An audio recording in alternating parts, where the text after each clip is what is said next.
আমাদের সবচেয়ে বড় সমস্যা ইয়াং জেনারেশনের রাত জাগা স্বভাব। স্যার সবার আগে এটা বন্ধ করতে হবে।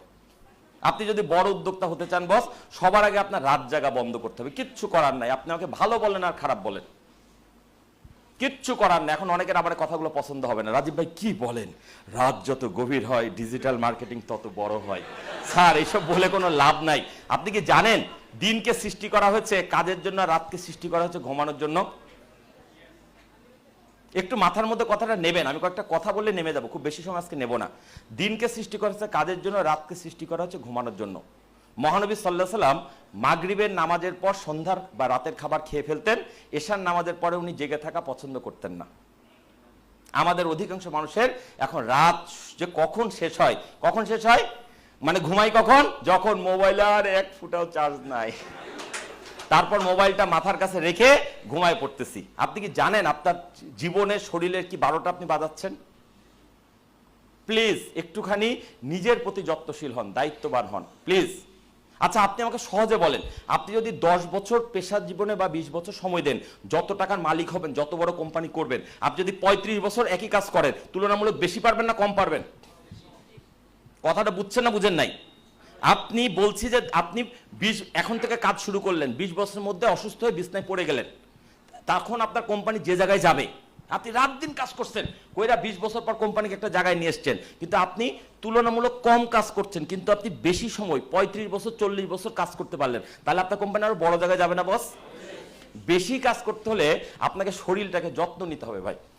আপনার একমাত্র সম্পদ কি জানেন? আপনার শরীর, আর কিচ্ছু না। টাকা পয়সা বুদ্ধি সবকিছু ধার করা সম্ভব, এই জিনিসটা কখনো ধার করা যাবে না। ওই যে স্টিভ জবসের কথাটা তো সবাই জানেন, তিনি বলেছিলেন মরার আগে যে পৃথিবীতে এত ফলোয়ার এত ভক্ত, কিন্তু কেউ একটা মানুষকে খুঁজে পাবে না যে তোমার রোগটা ধার নিতে পারে বা তোমার হয়ে রোগটাকে বয়ে বেড়াতে পারে। কথাটা একটু বোঝার চেষ্টা করেন প্লিজ। রাত জাগবেন না। বলে রাজীব ভাই কি বলেন, প্লিজ আপনি যত বড় মার্কেটারই হন, যত বড় উদ্যোক্তাই হন, রাত জাগা বন্ধ করতে হবে ভাই। কার এখানে এই রুমের মধ্যে বা পৃথিবীর কোন মানুষটা আছে যার জীবন 24 ঘন্টা 1 সেকেন্ডের? নাই। আপনি কিন্তু সবই করছেন, আপনি খাচ্ছেন, দাচ্ছেন, ঘুমাচ্ছেন, গোসল করছেন, টয়লেট সারছেন, আপনি পরিবারকে সময় দিচ্ছেন, আপনি ব্যবসার পিছনে সময় দিচ্ছেন, কিন্তু সবই ভুলভাবে করছেন। রাত জাগছেন বেশি, সকালবেলা ঘুম ভাঙছে না, বেলা 12টার সময় উঠা আবার বসতেছেন কাজ নিয়ে, হবে না। সফল মানুষরা কখনো দেরি করে ঘুম থেকে ওঠে না। পৃথিবী জুড়ে যত সফল মানুষকে দেখবেন, যত কথাই বলেন না কেন বস, আপনাকে early to bed early to rise makes a man healthy and wise. আপনি কি জানেন মাঝরাত মানে কয়টা? রাত 12টা না? মাঝরাতের আগের 2 ঘন্টার ঘুম পরের 4 ঘন্টা ঘুমের চাইতেও বেশি উত্তম।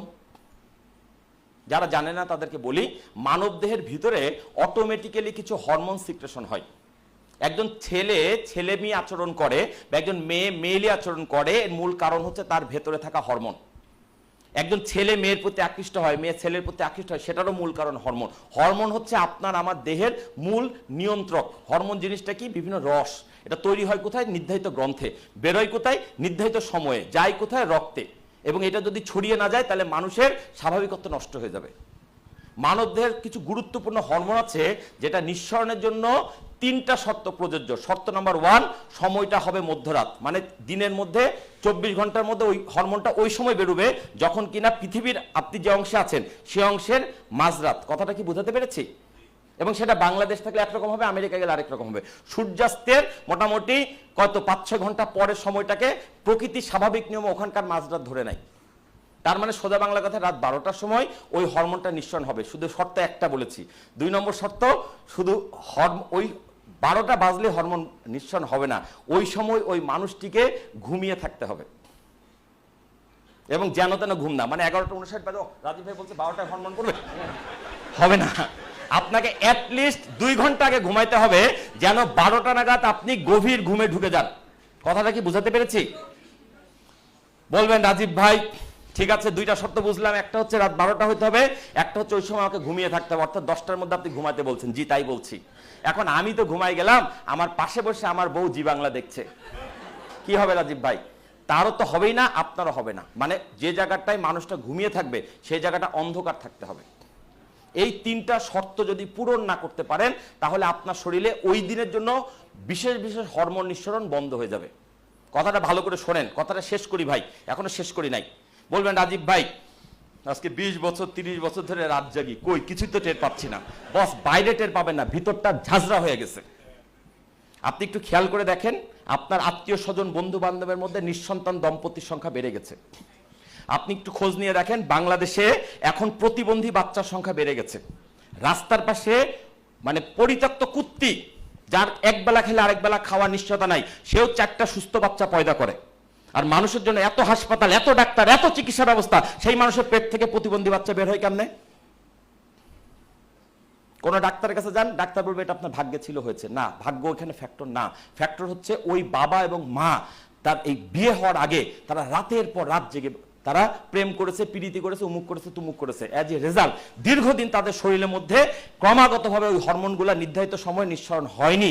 অ্যাজ এ রেজাল্ট এই মানুষগুলোর শরীরটার ভেতর ঝাঁঝরা হয়ে গেছে। তার পেট থেকে হয় বাচ্চা বেরোবে না, আর বেরোলে সেটা প্রতিবন্ধী হবে।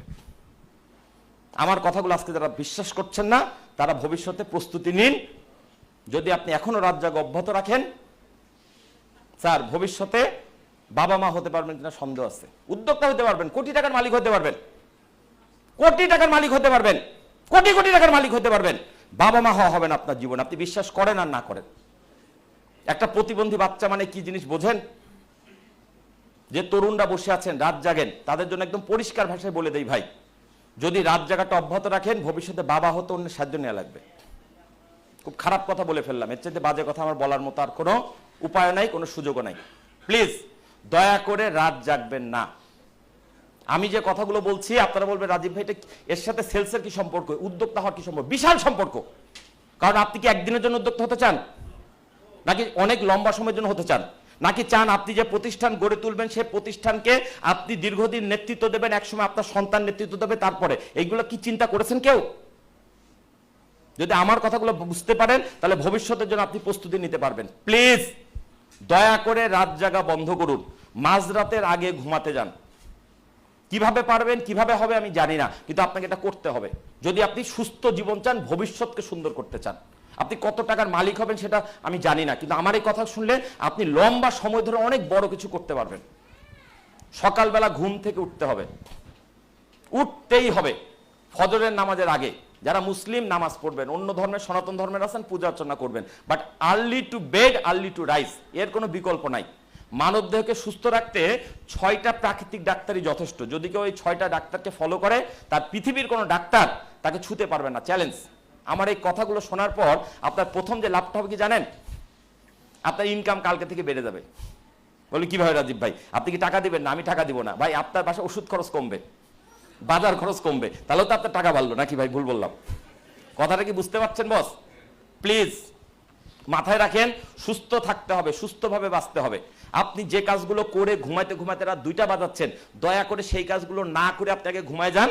ভোরবেলা ওঠেন, উঠে নামাজ পড়েন, প্রার্থনা করেন, তারপরে আপনি ওই কাজগুলো করেন। 10টার আগে রিপোর্ট করা দরকার করেন। আপনি 2টার সময় যে মেলটা ছেড়ে ঘুমাচ্ছেন, ওই মেলটা হয়তো আপনার পার্টি দেখছে, আপনার কাস্টমার দেখছে, পরদিন সকাল 10টার সময় অফিসে গিয়ে আপনি সেটা সকাল 6টায় সারেন, 10টার আগে দেখতে পারলেই তো হলো নাকি ভাই? আমি কথাগুলো কি বুঝাতে পারছি? প্লিজ জীবনটাকে চেঞ্জ করেন, রুটিনটাকে বদলান। ইয়ো দিয়ে জীবন চলবে না রে ভাই। জীবনটাকে সুস্থ জায়গায় ফেরত আনেন। আমরা প্রাকৃতিক নিয়ম থেকে অনেক দূরে সরে গেছি, এবং প্রাকৃতিক নিয়ম থেকে যত দূরে সরে গেছি, আমাদের জীবনটা তত কঠিন হয়ে উঠতেছে, আমরা বুঝতে পারতেছি না। আপনি প্রকৃতির প্রতি যাটুকু অবিচার করবেন, প্রকৃতি আপনার কাছে ঠিক ততটুকুই আপনার কাছে রিটার্ন নিয়ে তারপর আপনাকে দুনিয়া থেকে ছাড়বে। প্লিজ সকালবেলা ঘুম থেকে উঠার প্র্যাকটিস করেন।